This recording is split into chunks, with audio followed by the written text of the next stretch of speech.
মাছে ভাতে বাঙালি, বাঙালি মানেই মাছ। মাছ না হলে যেন আমাদের জীবনটা চলেই না। তো আজকে আমি পাঙ্গাস মাছের দারুণ একটা রেসিপি নিয়ে আসছি। অনেকেই গন্ধ বলে পাঙ্গাস মাছ খায় না, আবার অনেকেই পছন্দ করে না। আমি কিন্তু পাঙ্গাস মাছ অনেক পছন্দ করি। আমার কাছে বেশ ভালো লাগে। তো আজকে আমি যেভাবে রান্না করব, এভাবে পাঙ্গাস মাছ রান্না করলে কিন্তু আপনার বাসার সবাই একদম মন ভরে খাবে। আর যারা খায় না তারাও খেতে বাধ্য হবে। আসসালামু আলাইকুম ওয়া রাহমাতুল্লাহি ওয়া বারাকাতুহু। কেমন আছেন সবাই? আশা করি সবাই ভালো আছেন। তো সবার আগে আমি চলে আসছি মাছটা ভাজার জন্য। আমি কিন্তু অফ ক্যামেরা এই মাছটা কিন্তু অবশ্যই আপনারা গরম পানিতে ধুয়ে নেবেন। আমি কিন্তু ২-৩ টা ধোয়া দিছি গরম পানি দিয়ে। আপনি লেবুর রস বা যাই দিয়ে ধোন না কেন, যদি গরম পানি দিয়ে মাছটা ধোন তাহলে কিন্তু আপনার মাছের যে এক্সট্রা গন্ধ সেটা চলে যাবে। মাছটা দেখবেন যে একটা বিজলা, বিজলা ভাব থাকে গরম পানির জন্য, সেটাও চলে যায়। তো তারপর আমি চলে আসলাম মাছটা ভাজার জন্য। তেলের ভিতরে আমি একটু লবণ দিয়ে দিলাম। আর এই পাঙ্গাস মাছ ভাজতে গেলে কিন্তু ছিটে। তো অনেকেই পাঙ্গাস মাছ আছে ভেজে রান্না করে না। তবে আমি কিন্তু পাঙ্গাস মাছ না ভেজে খেতে পারি না। মানে ভুনা করলে যেটা কাঁচা ভুনা করে ওটারও হয়তো এক স্বাদ, তবে আমি এভাবেই রান্না করি। একটু হলুদ এবং লবণ মাখিয়ে নিয়েছিলাম। তারপর আমি গরম তেলের ভিতরে দিয়ে দিলাম। দেখুন আমার মাছগুলো কিন্তু সহজেই উল্টে যেতেছে। আমি খুব কড়া করে ভাজবো না। এপুট ওপুট করে একটু ভেজে নেব, যাতে মাছের আর পাঙ্গাস মাছ ভাজলে কিন্তু দেখবেন একটু টাইট হয়ে যায়, মানে একটু শক্ত হয়। এটা কিন্তু ভুনা করলে আমার কাছে অনেক ভালো লাগে। আর কাঁচা পাঙ্গাস মাছটা কেমন জানি লাগে আমার কাছে। তো দেখুন আমার এপুট ওপুট করে ভাজা হয়ে গেছে। হালকা করে ভাজছি, খুব কড়া করে কিন্তু আবার ভাজি নাই। তো আপনারা যদি পছন্দ করেন কড়া ভাজা তাহলে কড়া করে ভাজতে পারেন। তবে এখন আমি মাছটাকে তুলে নেব। আর এই মাছ ভুনা করতে কিন্তু আমি একটু পেঁয়াজের পরিমাণটা বেশি করে দেব। আপনারা চাইলে আবার কমেও দিতে পারেন। আর অনেকেই গরমকালে পেঁয়াজ কম দেয়, তরকারি নাকি নষ্ট হয়ে যায়। তবে আমার তরকারি কিছুই হয় না। তো আমি এখানে বেশ অনেকটাই প্রায় ৪-৫টা পেঁয়াজ কুচি করে বেশি পরিমাণে একটু দিয়ে দিলাম। পেঁয়াজটাকে ভেজে আমি শুধু এই পেঁয়াজ দিয়ে ভুনা করব। তো এখানে আমি আরো কিছুটা তেল দিয়ে দিলাম পেঁয়াজটা গলে যাওয়ার জন্য। খুব তেল পাঙ্গাস মাছে আমি দিতে চাই না, কারণ পাঙ্গাস মাছ এমনিই তৈলাক্ত। তো তারপরে বেশি তেল দিলে গ্যাস্ট্রিকের সমস্যা হয়। তো দেখুন আমার পেঁয়াজটা এরকম ভাবে লাল করে ভাজা হয়ে গেছে। এই পর্যায়ে আমি এখানে দিয়ে দেবো আদা এবং রসুন বাটা। আদা রসুন বাটা দিয়ে একটু খুব সুন্দর করে ভেজে নেব। তো অনেকেই আছে যে আদা রসুন মাছে পছন্দ করে, তবে পাঙ্গাস মাছে কিন্তু আদা রসুন অবশ্যই দিবেন।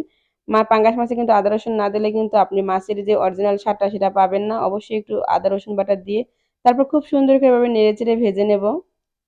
খুবই সহজে আমি মাছটা ভুনা করব, তবে মাছটা যতটা সহজ ভুনা তার চেয়ে খেতে কিন্তু দারুণ মজা হয়। তো এখানে আমি দিয়ে দিলাম লবণ। লবণটা দিয়ে আমি আরো কিছুক্ষণ এটাকে খুব সুন্দর করে ভাজবো, যাতে কাঁচা গন্ধটা একদম না থাকে। আর এই মসলা যত সুন্দর করে কিন্তু ভুনা বা কষানো হয় তত সুন্দর কিন্তু আপনার মজা হবে। আর মরিচের গুঁড়া আমি এখানে ১ চামচ দিয়ে দিলাম। আপনারা অবশ্যই আপনাদের স্বাদ মতো দিবেন, কারণ ঝাল সবাই একরকম খায় না, কেউ বেশি কম খায়। আর হলুদের গুঁড়া আমি ৫ পিস মাছের জন্য আমি এখানে ১ চামচ পরিমাণ হলুদের গুঁড়া দিয়ে দিলাম। আমি ছোট চামচের মানে ছোট যে মসলার চামচগুলো থাকে। আর দিয়ে দিলাম ১/২ চামচ ধনিয়ার গুঁড়ো, ১/২ চামচ জিরার গুঁড়া। তারপরে আমি এখানে পানি দিয়ে মসলাটা খুব সুন্দর করে কষিয়ে নেব।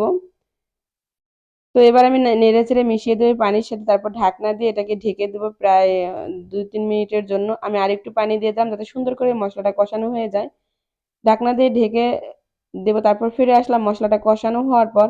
তো এইখানে আমি যে জিনিসটা দিয়েছি এটা হলো আমি দেখতে সুন্দরের জন্য দিচ্ছি, আপনারা চাইলে স্কিপও করতে পারেন। আমি এখানে একটা বটবটি এখানে দিয়েছি। এটা কিন্তু অনেকটা সবুজ, দেখতেও ভালো লাগবে যখন আমি ডেকোরেশন করব। তো আবার খেতেও এই বটবটিতে খেতে এত পরিমাণ মজা হয়েছিল, আমি আগে জানলে আমি আরো কয়েকটা দিতাম। আমি নেক্সট টাইম আবার যখন রান্না করব তখন বটবটি দিয়ে পাঙ্গাস মাছ ভুনা করব। আমার কাছে এই মাছের বটবটিটাই বেশি মজা হয়েছিল। সবাই একটা মানে যে অল্প জিনিস দেখেই মনে হয় বেশি মজা হয়েছিল। তো যখন আমার এই ঝোলটা ফুটে উঠছিল তখন আমি এই মাছগুলো দিয়ে দেব। খুবই সহজে দেখুন মাছগুলো দিয়ে আমি একটু ইটি করে উল্টে পাল্টে দিব। তারপর আমি ঢাকনা দিয়ে এটাকে ঢেকে দিয়ে দেব আবারও ৩-৪ মিনিটের জন্য। আমি এখানে আর পানি দিব না। এই পানিটা দিয়ে মাছটাকে ফুটিয়ে নেব। তো দেখুন আমি ৩-৪ মিনিট ফুটানোর পর আমি চলে আসলাম, ঢাকনা তুলে দিলাম। এখন আমি হালকা হাতে মাছটাকে একটু উল্টে নেব। আর আমি পেঁয়াজটা এজন্যই বেশি দিয়েছি যেন এই গ্রেভিটা একটু ঘন হয়। আপনারা চাইলে কিন্তু এই পেঁয়াজ বাটাও ব্যবহার করতে পারেন। তবে আমি পেঁয়াজটা বাটা দেই নাই। তো দেখুন প্রায় আমার মাছটা রান্না হয়ে গেছে। এ পর্যায়ে আমি এখানে দিয়ে দেব ৩-৪টা কাঁচামরিচ। এই পর্যায়ে কাঁচামরিচটা দিলে কিন্তু মাছের স্বাদটা দ্বিগুণ বেড়ে যায়। আর আমি এখানে দিয়ে দেব অল্প কিছু ধনিয়া পাতা কুচি।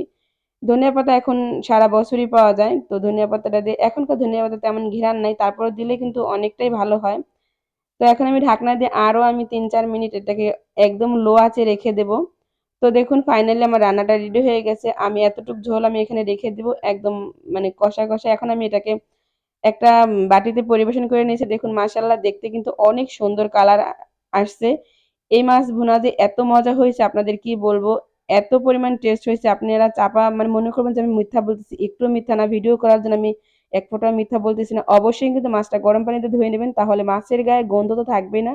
আর খেতে অনেক মজা হয়। তো বন্ধুরা আজকের ভিডিওটা এখানেই শেষ করব। আপনাদের যদি ভিডিওটা ভালো লাগে আমার চ্যানেলটিকে লাইক, কমেন্ট, শেয়ার করবেন। সবাই ভালো থাকবেন, সুস্থ থাকবেন। আজকের মতো এখানেই বিদায় নিলাম। আসসালামু আলাইকুম ওয়া রাহমাতুল্লাহি ওয়া বারাকাতুহু।